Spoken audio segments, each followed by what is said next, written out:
940. What's your name? Where are you calling from? My name is Sadie Stone, and I'm from Texas. I'm sorry. Did you say eight? I just wanted I'm sorry. Did you say 80 or Zadie? Just want to make sure I heard it correctly. Sorry, Sadie. Sadie. Okay, Sadie. Hi, Sadie from Texas. How are you? What would you like to talk about? I am great. First, I wanted to thank you for all your coverage on Libs of TikTok. You've done great in your coverage of defending teachers, especially like the end of last school year. Thank you. And secondly, I just wanted to talk a little bit, share a little story from a little bit north of the South Lake School District and what they did last year that ultimately led me to resign mid-year. Oh, yes, please. That sounds, go ahead. Yeah, so your kiddos might be like a little young, but there is a curriculum service called Brain Pop. Sorry about my dog. No, don't worry about it. And my district banned Brain Pop from us teachers being able to use it because of one video where it teaches about the singular they pronouns, and we already weren't watching that in school. So it was just able to be accessed at home by families, and the whole district stopped paying for it because of that. Like, it's just ridiculous. Oh, wow. Geez. And so what did parents, I'm assuming this was used at home as well. And did parents complain, or was there any did this become an issue or anything like that outside of within the teachers who were working with this program? Right. Well, unfortunately, it's a very conservative district, like right outside of Dallas. So that's where all the conservatives live. And so I think the pushback was more silent, but just that, plus not taking any COVID procedures. We've even seen Ken Paxton recently say that he's going to go against school districts again this year for trying to implement COVID, monkeypox prevention efforts. So it's just ridiculous. Teachers want to do a good job, and, we have to teach about pronouns anyways. What's wrong with throwing in the singular they here and there? Right. Was this just a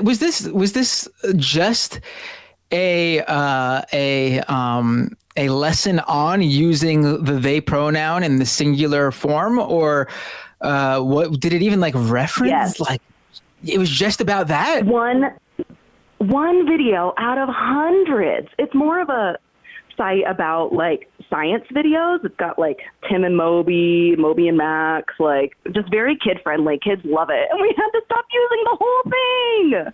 That's unbelievable. And so did other teachers take issue with this, or was it, what did you do about it other than obviously eventually leaving? No, it was very much I'm gay. I was a secret, libertarian at the time, just not super conservative. So I was just kind of ear to the ground, listening out for gossip. And most teachers were like, dang, well, now we can focus on other things. But I just taught science and social studies. So that goes one of my very important curriculums that I was using for student engagement. They've got great leading questions to ask kids. And as a beginning teacher, I need all the resources I can get. Right. Yeah, I'm looking at it's short animated videos it says for students grades K through 12, ages 5 to 18. So they do have cover a vast number of grades here. According to Newsday, Brain Pop is used in more than 25% of U.S. schools and also offers subscriptions for families and homeschoolers.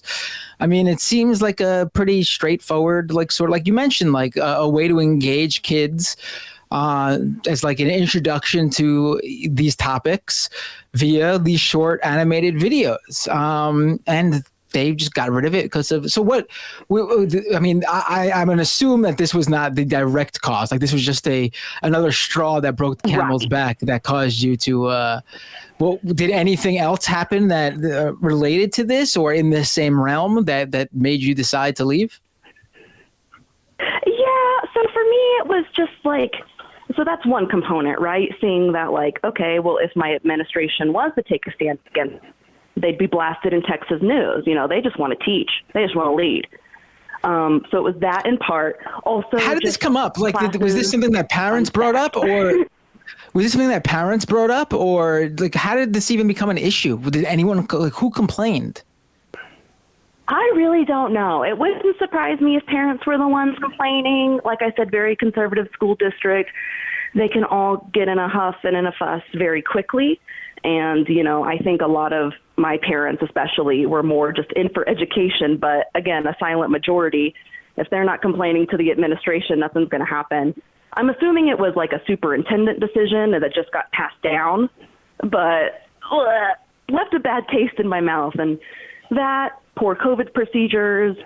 My class was the first one to get COVID. I'm a beginning teacher. Nobody told me what to do. Like, how long did it take them to institute any sort of COVID measures? You said you were the first class. Did like everyone keep coming to the classroom for the beginning? Yes. So this was not in the 2020 school year. It was the last school year, so 2021 to 2022. Yeah, they were trying to be like, okay, well, COVID's just the flu. You know, just send kids home with packets at your discretion. It's fine. No, like, it was a family of color, had to complain to the superintendent. Like, it was just a big old mess. It left all of us in the dust. Wow, that's, you know, seems, first of all, probably wasn't, I know you said that it was the first, you were the first class to get it in like 2021. I'm going to make the assumption that someone in that school got it before that and just didn't inform anybody. Right. Yes. So what, did you leave teaching altogether? Did this all give you a sour taste for the whole thing? Or did you just go to what happened there? Well, thanks for asking. I moved out of state, so I'm a couple states over now in a more blue state, focusing more just on like some grad school right now, taking time in therapy. I'm going to start subbing here again. So just, you know, see if I can be support staff. Maybe I can make a move to special ed. Maybe I can be, you know, a literacy specialist somewhere else that's not classroom teacher, because poor things, it's just a struggle out there for everyone right now.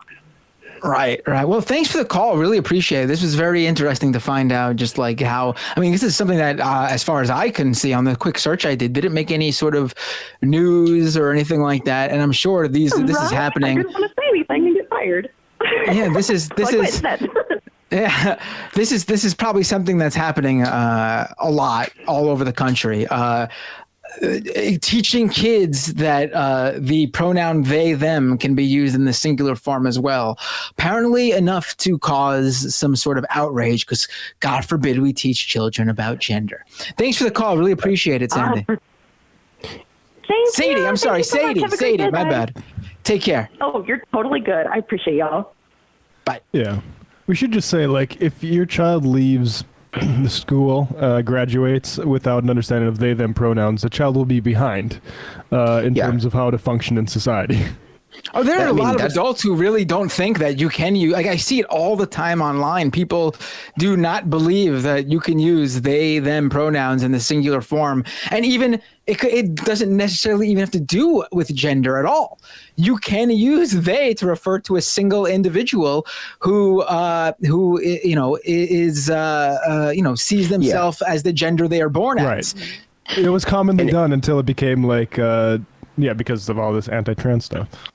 Yeah, I was going to say, you know, ultimately a lot of the reason why this is a problem is because the children are suffering and it's making them less prepared to live in a world where, you know, people not just people use they as singular pronoun to refer to themselves, but you're just going to read that in books theoretically and just not be able to understand what is going on. And that might seem like a simple problem, but you're just making your child less able to navigate the world as it exists now in favor of making them try to reflect an imaginary past where they was never referring to the singular. And I think that's what we're seeing across not just language, but science, history, etc. People demanding that their imaginary version of the past be taught as though it was fact, or at the very least, I mean, we've done that historically, but at the very, least, as we've tried to correct that, they're trying to prevent the corrections that we're making to make, history, science, and language more reflective of what we know to be true in our modern age. And so, people are demanding that these curriculums be changed to not just reflect things that happened as they remember, but things that happened as they remember them, like nostalgia that just has never existed. And, ultimately, because our society does education piecemeal, it's just going to create large swaths of the country that are just behind on certain things, who just don't understand certain things that is not reflected, and going to increase the education gap. Right. I mean, this is like 1/5 of, and people can look this up, but like not far from like 1/5 of schools teach young Earth creationism as a valid scientific theory, right? Like that's still to this day, 2022, being taught. That is not a viable like mass political movement though. So they have to basically we're fighting the same sort of folks, Scopes, monkey child folks, but this anti-trans stuff, you might get mainstream journalists to give it more of a play, like Matt Taibbi, for instance, than like young Earth creationism. But this is the exact same thing.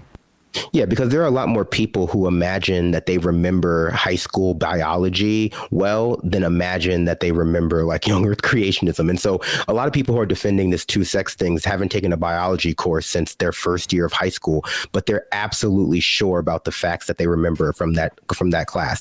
And I can guarantee you most of them don't know anything about biology, much less the fact that usually biology as taught, and just science generally as taught at the high school level, is not really reflective of the most modern types of science that we're engaging in. People still learn Newtonian physics, which, for a variety of reasons is more legitimate, but we don't necessarily need to be learning that there is two genders or that there are two sexes or any of that stuff, because it's just not true, from a scientific standpoint. And all of the stuff that people remember, like XY chromosomes, are just like half remembered and they don't really fully understand them, but they demand that they be taught as though they do. But I thought the test was, exactly.